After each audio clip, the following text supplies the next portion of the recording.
मुदाकरार्धमोदकं सदा विमुक्तिसाधकं कलाधरावतंसकं विलासि लोकरक्षकम् अनायकैकनायकं विनाशितेव दैत्यकं नताशुभाशुनाशकं नमामि तं विनायकम्।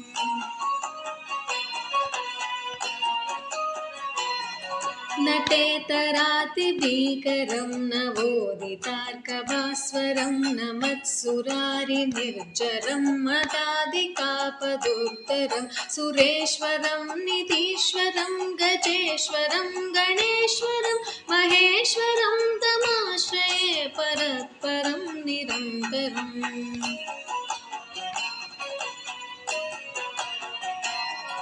समस्तलोकशङ्करं निरस्तदैत्यकुञ्जरं धरेतरोदरं वरं वरेव वक्त्रमक्षरं कृपाकरं क्षमाकरं मुदाकरं यशस्करं मनस्करं नमस्कृतं नमस्करोमि भास्वरम्।